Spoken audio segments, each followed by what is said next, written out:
Hey everybody, ladies and gentlemen, welcome to another episode of the Extraordinary Family Life Podcast. I'm so excited about today's topic, but also a little bit intimidated. So I'm kind of gung-ho ready to share and a little bit hesitant. It's such an important topic and I've been thinking about it for quite a while, but I know I haven't explored the vastness of this topic. And I know there's more to it, right? It's pretty complicated.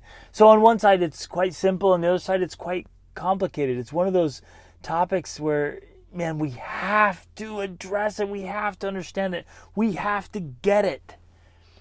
And I feel this urgency to share it and get it out there and talk about it, knowing full well that I haven't totally explored this mentally and completely yet. And I'm gonna keep working on it, keep working through it, keep talking about it. And I've already had a lot of great conversations about it with people, with clients and friends, and I know it's gonna keep going that way. So, but I got to get it out there. So it really comes down to this idea of like, how do you know you are winning in life? How do you know you're winning in life? And again, the complexity is because, life is so big.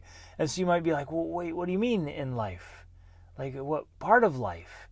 Life in general, or like in specific, right now, overall? Like, how do you know you're winning, right? And then what is winning? And that's where we get down to this point, right? And why we're doing this podcast today as like, well, how do you define winning? And winning at what? And winning overall, winning in the moment. Like, what is winning? And who are we winning against? Are we competing? And we're going to get into this, right? Are we competing against others? Are we competing against ourselves? Like, are we competing against a standard? Like, what is winning? And that is my point, my friends. This is a lot. It's simple, and there's some simplicity to it that we're going to dive into, but there's some complexity to it as well. And the key is that you and I have a responsibility and an opportunity to figure this out. To know if you're winning. And man, it's so important. It's unbelievably important. Now, if you take something super simple like sports, right? It's easy to tell because there's a scoreboard. You look over at the scoreboard and you're like, okay, we have a certain number of points and our opponent has a certain number of points. And that, so you can tell if you're winning the match. But even in sports, it's not always reflective of true winning, right? You might be losing the game, but winning in making personal improvements in your performance, in your effort, in giving your best, in sportsmanship and integrity and grit, in winning the season or the championship. You might lose a game and still be on track to win the championship, right? So even in sports where it seems kind of clear cut of like, well, you came up short, they had more points than you. But then it's also in life, it's an individual thing, right? And so you're not always competing against an opponent. Sometimes you're competing against yourself and just trying to be better each day. You're like moving along and like, I'm making improvement. Sometimes you're competing against a standard. But then there are other times, I think, where it's healthy to have a competition against something or someone else to drive us to be our best. So what about the other areas of your life? How do you know if you're winning? Do you have a scoreboard, so to speak, or a scorecard? Do you have some way to track? Are you keeping score? And in what areas? And again, in each of those areas, are you trying to compete with yourself, trying to compete with a standard, trying to compete with others? See, some people are rolling along and they're not keeping score at all. Nothing. They have no idea how they're doing. And I suspect some of you are like that as well. Just because I come across this, I experience it, I come across it all the time in coaching and working with people, talking to friends. Like, you're rolling along and life is busy, right? You got all kinds of things going on and you're not always cognizant and conscious of each of the areas of your life. So sometimes you have no idea how you're actually doing. Now, some people, they don't even think about it. They don't measure it. Perhaps they're super distracted, right? You can be so distracted by other things that the measurement, the scorecard, the scoreboard, so to speak, of tracking how you're doing doesn't even come up on your radar, man. You're so focused on something, or completely not focused on anything. You're just so distracted. So those are kind of two different forms of distraction there that you don't know. Other people are just operating unconsciously. They're just rolling along doing their thing. It's unconscious. They're kind of clueless. They might be operating on an autopilot or in survival mode. Right? You're rolling along in survival mode. I'm just trying to get through the day. I'm trying to get through the week. I'm trying to get through life. You know what's so fascinating about that, though, is when we slip into survival mode, particularly, it's almost always when you have activated your fight or flight. Usually it's we hear fight or flight, but there's all kinds of evidence about freezing too, that some people freeze. So when you go into fight, flight, or freeze, parts of your brain get activated. They get turned on, just boom, and they're lit up, and they purposely shut down other thinking, logical, analytical areas of your brain, decision-making areas of your brain, because you flip into survival mode. And it's so interesting. This happens all the time. We get this activated. This is a little tangent here, but it's super relevant and important. We get active. Something activates our fears, our worries, our concerns, and all of a sudden we go into fight or flight. It happens in our relationships. That's why we end up running away or fighting back or just freezing. It happens even at work. I was talking to a friend he's got quite a few employees, and he was talking about how they're giving feedback, how important it is to give feedback in the workplace. But people who aren't used to feedback or have a certain mindset or belief about feedback can feel like an attack or a threat. It can feel scary. And so even when somebody's trying to give you some feedback and they're genuinely trying to help you be better, that can feel like fight, flight, or freeze. And what's really interesting is that when we go into that kind of survival mode, we literally, your brain doesn't function as clearly. And so you end up doing stupid things. You're actually, and I know this is a really simplistic way of saying it, but you're actually dumber when you're in that mode, just because you're not thinking clearly. You're not using your full capacity. And so in a lot of ways in life, when we're asking hey, are we really winning? There might be areas where you're perpetually in survival mode. You're just chronically in fear or fight or flight or freeze. And this is just happening all the time in the background, and you don't even realize what's going on, right? Or you're just so stressed or so caught up in this stuff that the reality is you probably just can't even tell how you're doing. Man, isn't this stuff is so fascinating, so interesting, right? So some people might even be against keeping score at all. They may not like the idea of tracking or measuring or scoring. Some of you might be listening to this and be like, "Well, I don't like that. I don't like that idea. Why can't I just live my life? Can't I just go along and enjoy it? Can I just feel it? Why do I have to measure it? Why do I have to track it?" And the reality is, when it just comes down to it, you cannot master what you do not measure. If you're taking notes, jot that down and think about it. Take some time to really reflect on that and chew on that and sit with it a while. You can't master what you don't measure. And I get it. I understand that side of you don't have to measure everything. You don't have to track everything. In fact, there will be times when I teach that, hey man, you don't have to track everything. Just be, just do, just live, just do your life, right? Do your thing. And then there will be other times I'll say, look man, if you're not measuring it, there's no way you can master it. You've got to track. You've got to see if you're actually winning. Because what's the real danger, my friends? If you just kind of roll along and you're just nah, it's good. I don't need to measure that, and I don't need to keep score. I don't need to track. Like, life isn't about keeping score. Some of you might say life isn't about winning or losing, right? And I can understand that. I've had those conversations, and I get where that's coming from. But how do you know if you're winning? How do you know if you're succeeding? How do you know if you're doing life well? And some people will say, and I've had these conversations a lot too, like, well, it's all relative. There's no one way to do life. There's no one way that's better than the other. And that, my friends, sorry, not sorry, that goes against all of the research. There's ample amounts of research, massive amounts of research that just say there simply are better ways to live, period. Right? I just did a big video about this on my YouTube channel. That there simply are better ways to do life, period. Whether we agree or not, and this isn't my opinion, this isn't anybody's opinion, it's just like, here's the research. If you do this, that's a better way to live. If you don't, that is a less better way to live. Right? It's just there. The research is there and it's clear. There's a better way to do life.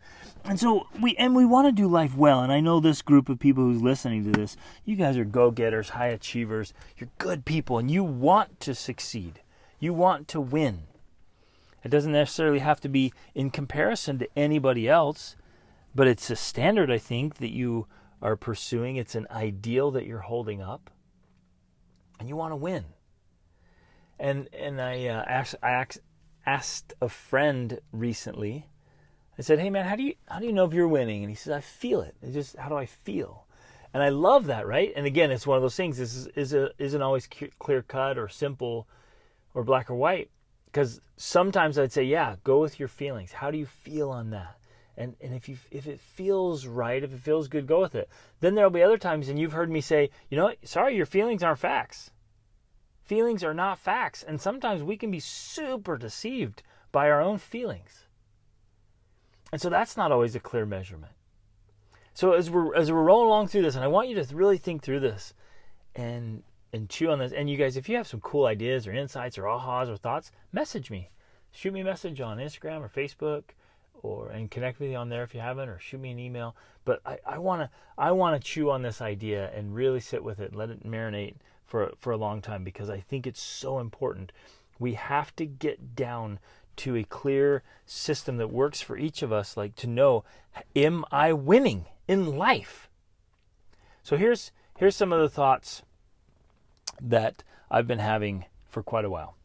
And I'll share kind of where I'm approaching it for me, and hopefully this is helpful for you to set up your scoreboard. And each of us has to have an individual scoreboard, I think. If we're going to go with that metaphor, having a scoreboard, right? So we're kind of tracking, seeing how we're doing, and we're measuring it. And it's going to be a little bit unique for each of us, but it can't be completely relative because there's common denominators for all of us. Just not my opinion. Again, it's just research, right? So I choose to win as a man. As a man. And that's the way I'm going to see it. And that includes several roles that I have as a man. So I'm not only trying to win in business, for example, because if I succeed and win in business, but do that to the neglect or failure in family or health or other areas, spirituality, social impact, things like that, then to me, that would be a loss as a man. So if I'm seeing this as a whole picture, I want to win as a man. So it's the whole picture of me as a man. If I want to win as a man, then only winning in business is a loss as a man. And I'm not trying only to win as a husband or a father, right? And for some of you that might be like, what? Wow, what are you talking about? Because that too would be a loss to me as a man, as the whole of being a man, if I was only succeeding as a husband or father, because there are other roles like provider and protector and influencer and leader that I want to succeed there as well. And so if I'm going to win as a man, my scoreboard, my scorecard has those things. And you've heard me, and Rachel and I love to talk about this, the wheel of life, right? Where each of the spokes is an area of your life, and you have to have all of them in place, right? That's why I love this idea of holistic optimization. If I'm going to win, it's winning as a man, not in one area or other, right? And because, well, and here's what happens. So if I'm winning as a man on my scorecard and it has several roles, then necessarily I would end up losing, so to speak, when you look at other people's scoreboards. Some will see me as very average in their field. And that's okay with me. I'm keeping score differently. So other people might look and be like, oh, you're winning. And others might look and say, oh, you're losing. Neither of which really matters that much if I know what my scoreboard looks like and what winning looks like to me. So to make this clear, so it's not confusing, some people, I could be succeeding really well in business on my standards, knowing full well that my business will never be what it could be because I'm giving time and attention and effort to my wife, to my children, to travel, to philanthropy, to all kinds of other things. And I'm purposely choosing to do that and divide up my time and effort and focus. And so because it is divided, and my business will never be what it could be if I just gave my all to the business. And for me, that would be losing. So I'm not going to do that. And I've thought about this for years. Rachel and I deliberately made those decisions well over a decade ago, saying, hey, look, our business will stay smaller and grow slower because we are going to give massive amounts of time and attention to our children.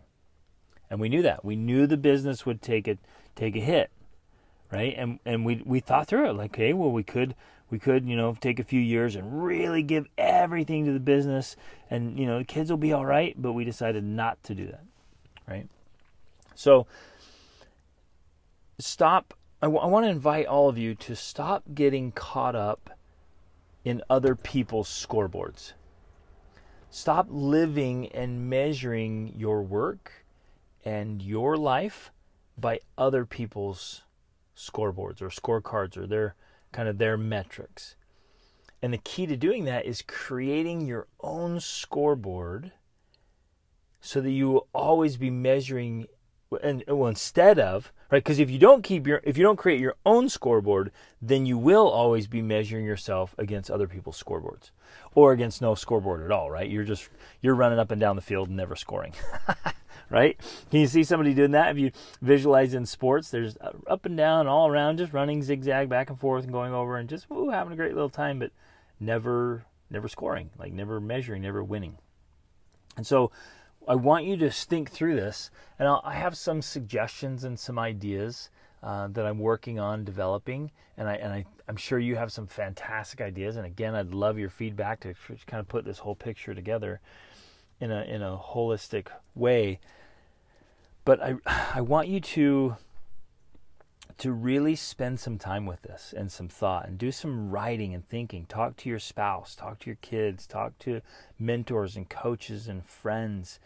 Look around and be cautious with that, because everyone has their own kind of ideas, and some of them are going to be fantastic and some of them are going to be way off. I've talked to people and their idea of winning in this holistic approach, I just thought it was way out of balance and way off. And I've seen it again and again and again. In fact, this is one reason why you often see like these epic failures that seem to come out of nowhere, right? Where you're like, man, everything looks good. They seem to be succeeding so well. Like that's the ideal model family or couple or business. And then bam, seemingly because of what we're allowed to see, right? We don't see what's happening behind the scenes all the time. And then there's this epic fail where I can think of this couple. They just seemed like a great couple. But I was sitting there with Rachel just doing the math in my head of what they were chasing. They were chasing these major financial and business goals. And it was simple math. You guys, this was not complicated stuff. Just simple math of like, okay, if you're both writing best-selling books and you're both creating courses and you're both speaking all over the place, like this is very simple math that there's no time for marriage or family.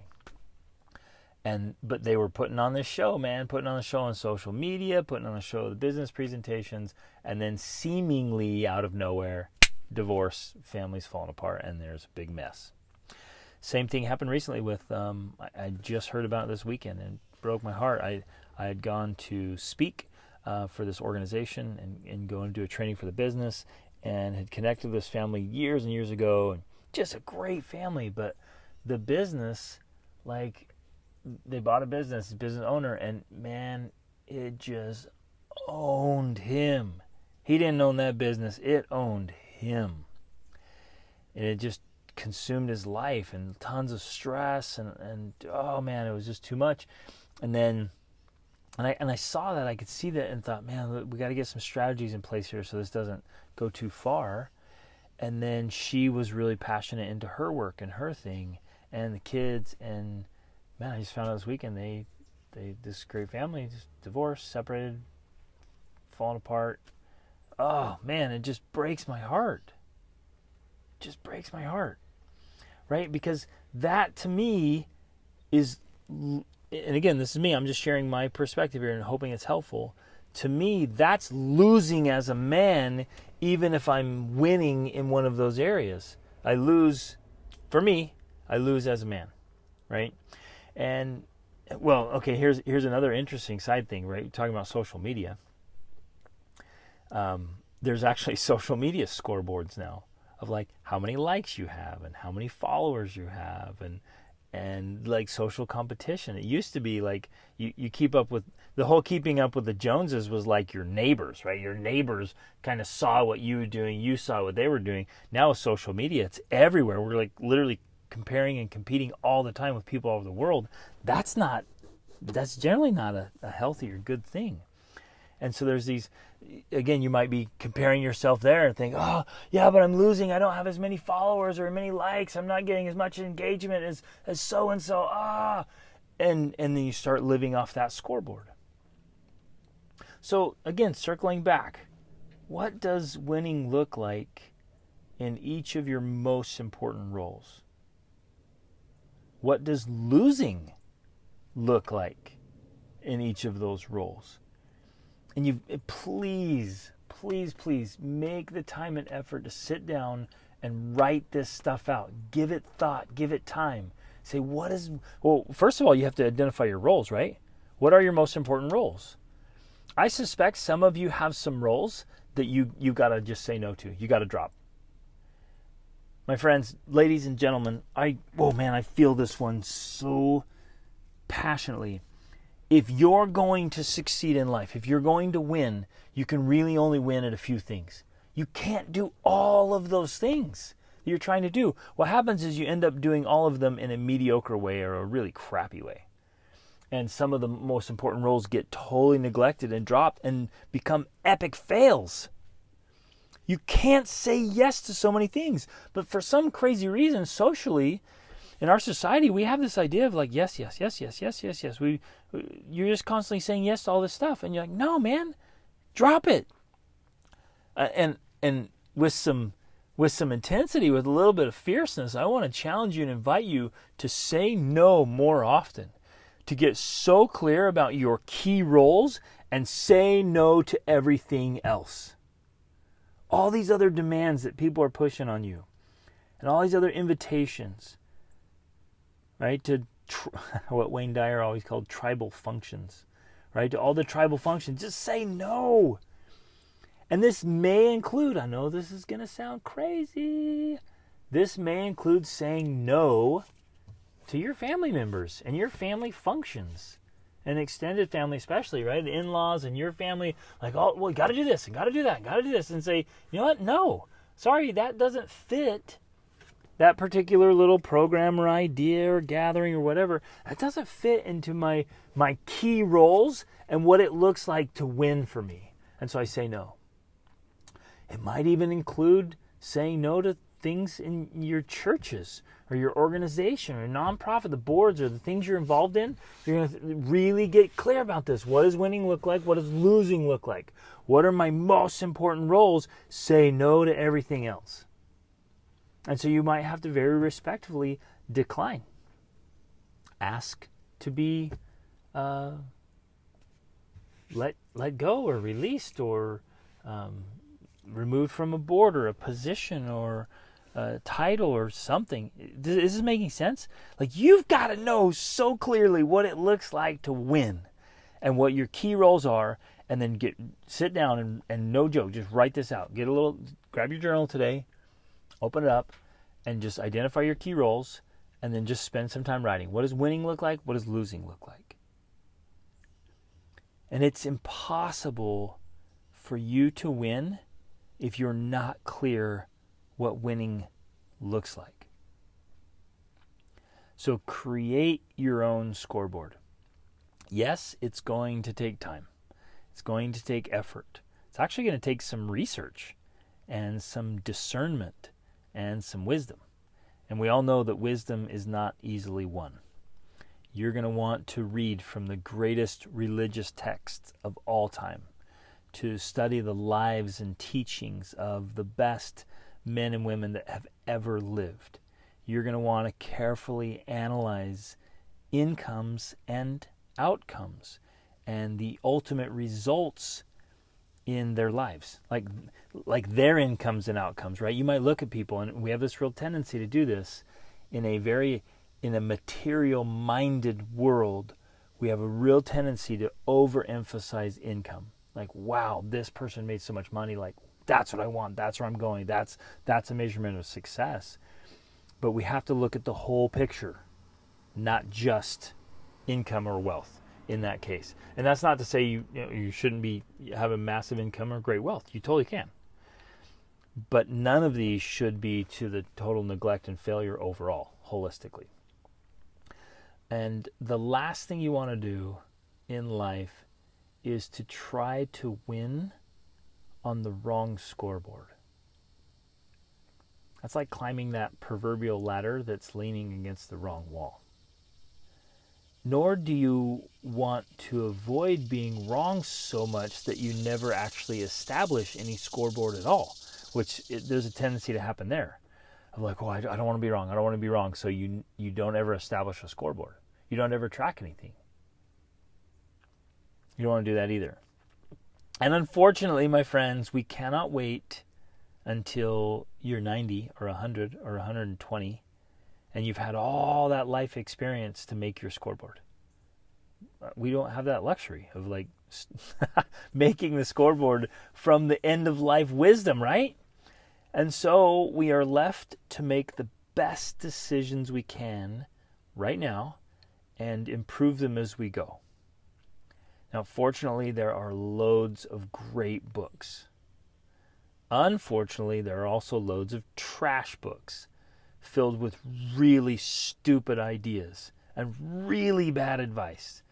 And it's not just books either. There's blogs and podcasts and posts that abound with some of the worst advice ever uttered by human beings, right? I think I told you about that time. It wasn't long ago. I saw a genuine question posted in a Facebook group. This gentleman, he seemed to sincerely want to know how to live a fulfilling and meaningful life. He was asking, like, how do I win in life? And no joke, some of the advice in the comments was genuinely the worst advice I have ever heard or seen. It was unbelievable. And these guys were just saying it with just absolute confidence. Well, just do this and just do that. And like wretched, horrible things that are an epic fail across the board. It was just utter selfishness and depravity, and just saying, well, just, do whatever you feel like doing, and, throw off all moral boundaries or standards or values. Oh man, it was really, really bad. So when you do look for advice, take advice from people whose whole life you would like to emulate. Otherwise, you might end up embracing an idea from, let's say, for example, from a financially successful man who is morally bankrupt, or a financially successful person who is completely overdrawn on all his most important relationships. Just as an example. right? Oh man, there's so much here. And as you start thinking about, again, the complexity of all this big idea, right? As you start putting your scoreboard together, are you talking about final scores or performance scores, like we talked about, mentioned in sports? If it's only numbers, some of you get into the numbers, and it's all about the numbers. And if it's just numbers, that can be all-consuming.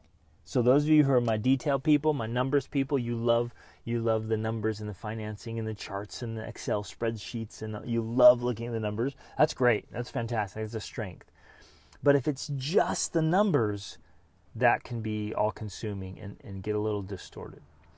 Some people are keeping score because of how your parents kept score, which is really interesting, insightful, and I think there's a carryover of that for all of us. That when we start measuring and keeping score, it's often about how our parents kept score with their life or how they kept score with us. And some of you had parents who, man, they were keeping score with you all the time, and you were just trying so hard to win with your parents, and they had these ideas like, well, if you do this, then they never actually said it that way, but if you do these things, then you're winning with me. And we picked up these mindsets, these ideas, these habits, these subconscious things about what it means to win, and a lot of it's just coming from things our parents were saying or doing, either openly or subconsciously or kind of inadvertently. Man, and that messed with us, right? Some of the scores are too vague. You might be like, well, I want to be a writer. Well, what does that mean? Right? What does it mean to be a writer? Like, if you sit down and write a little bit, okay, yeah, you're a writer. Like, well, I want to be a successful writer. What does that mean? Right? So when you're creating your scoreboard, identify your role and get really clear about what that means. Others on the far end side are too detailed. Like, you're zoomed way too far in, and you're so focused on these details of what it means to win and scoring that you're actually missing out on winning, so to speak, because you're focused in way too far on a couple specific numbers, and you're missing the bigger picture.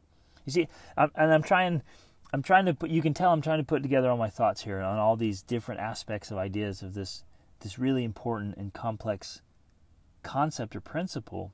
And I hope just these ideas and these angles, just throwing out a whole bunch of ideas here, kind of drinking from the fire hose, will help you take notes and spend some time on this and really get clear about what it means.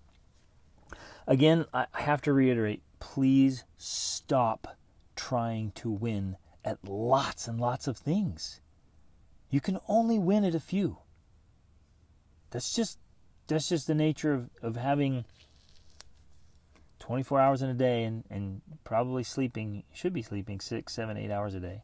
So that's giving you, not very much time, and you just can't do it all. So pick a few things and really, really win in those things. Another thought here I want you to consider is journaling. Journal a lot. It's such an amazing way to reflect on your performance. Some of you I know were like I used to be. Man, I hated journaling.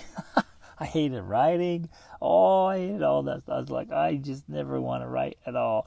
And I thought journaling was some kind of I don't know, just an accounting, a logbook of what I had done that day. Like, oh, I went to the store, bought this. And, oh, man, that's a great journal entry. But journaling is really just, it's reflection. Just reflect on you and how you're doing. How are things going? What are you struggling with? What are you succeeding with? What's going well? What's not going so well? How do you know if it's going well? How do you know if it's not going well? How do you know if what's happening in the moment is affecting the long-term outcome? So spend time really journaling. Please, please, please. So here are some of the things that I have been thinking about, and it's not comprehensive, but it's important to me as a man, right? I'm a student. I'm a learner. I will always be a student and a learner, lifelong learner. I committed to that decades ago, and so I need to measure that. Like, how am I doing on learning and growing and expanding, revisiting things that I've learned? All of us as we go through life are going to have to unlearn some things we've learned, right? But we have to keep up this constant, I think we're winning when we keep up a constant flow of good input. Not trash input, not mediocre input, not unimportant input. Some of us have this unending stream of visual trash. Or we're consuming all this stuff that at the end of the day really doesn't matter at all. So being a student, one of my roles is obviously taking care of my body, and I kind of like the idea of being athletic because I like this idea of doing challenges and working on coordination and new skills, and I love taking new classes, whether it's dance classes or martial arts classes, or doing adventure races or endurance races. Just really taking care of your body, and that's one role. If you're listening to this, it's because you have a body, and if you have a body, that's one of your roles. You've got to take excellent care of your body because it's affecting every part of your life. For many of you, the role of a disciple. And that can be separate, or it can be connected to the spiritual journey you're on. You have a spirit. We're spiritual beings, and so there's a role there in establishing and living by our values and our standards. And then, man, each of these like sub roles can get way off on other scoreboards, right? Well, all of these roles, right? So if I lean into student and I go way too far and I get on other people's scoreboards, what it's like to be a scholar. Oh man, then I got to do all this, and well, this person's so smart and he's reading. Oh man, and you can get way off, and it can overtake your life. And fitness and health. You guys know that. You've seen that before.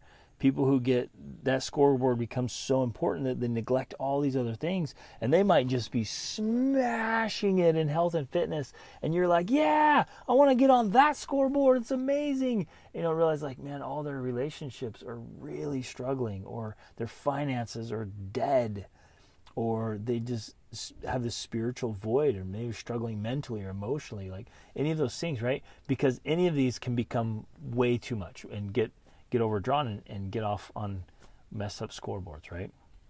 Obviously, one of my roles is as a husband and a lover and a best friend to Rachel, right? And we have to, like, that's a absolutely important role. So notice how I put me first. Like, I have to work on me. I can't give what I don't have. And I can't draw from an empty well. So I can't give to Rachel or to my kids or to anyone else unless my well is full. And if I don't take care of myself, I can't take care of other people. That gets off for a lot of people. That scoreboard gets kind of warped and distorted and gets out of proportion there. We think, no, I'm just going to give. I'm going to focus on other people, to the neglect of themselves. And then they have nothing really valuable to give. So that one can get off. So that comes first. So husband, lover, friend. Obviously, father, role model, mentor, teacher. And I've spent years, literally years, thinking through each of these and writing about them and establishing a clear scoreboard for me. What that means to be winning as a man, what that means to be winning as a student, as an athlete, as a disciple, as a husband, as a lover, as a friend, as a father, a model, role model, a mentor, teacher. And I know what it means to lose. Because, I've had the amazing privilege of working with so many people across 5 continents over decades that I've been able to see the train wreck, right, at the end of that tunnel. And I've been able to watch over years people make decisions. They're like, no, this is the way to win, and watch it play out. I've been able to watch that for decades, you guys. Plus I study voraciously and just always constantly devouring human performance, so you can see the end result. And I've been able to watch that play out in so many scenarios. And then people come to me for help, like, oh my goodness, please help me rebuild this, help me fix this, help me get this back, where I failed massively. I'm like, what was the cause of the failure? Well, I was trying to win over here. And they didn't say this in these words, but basically what they come and say is like, well, I was trying to win on somebody else's scoreboard. Whoa. right? Another one of my roles is a protector of my family and of people around me, especially people who aren't able to protect themselves. And it obviously is a provider, right? And spend time with this. And if you want to, again, share them with me. I love this stuff. I want to continue studying this and just really wrapping my head around it and getting crystal clear about what it means to win. And for me, I want to win as a man. And that includes all these important roles. Not lots and lots of them, just a few really important ones. And that's how I want to win. That's how I want to establish my scoreboard. And I'm going to operate independent of other people's scoreboards. So that, again, I'm circling back like what I said before. They might look at me and be like, dude, you're losing. I'm like, whatever. I'm not keeping score on your scoreboard. I'm not keeping score of just one area of my life. I'm winning as a man. And I know what roles that includes. And I know what winning looks like. I know what losing looks like. And I'm tracking that regularly for long-term outcomes and long-lasting results. That is what it's all about, my friends. Man, I love this stuff. So, will you please do this for you, for your future, for your family? Make a scoreboard. Make a scorecard. Some way that you're going to track and you can clearly answer for yourself how, when somebody says, how do you know if you're winning? You know how to answer that question. Very well, very thoroughly, very thoughtfully. You've seen the whole picture, studied it out, and it holds up with the greatest thinkers of all time. Not just current little events or current little fads or trends or whatever, but across life. You know you're winning in life. So set up your scoreboard, so to speak, whatever that looks like for you. Get clear about that. So you know when you're winning and when you're not. And then track it. And this isn't to make you feel bad. This isn't to overwhelm you. It's actually really empowering. It's actually really insightful.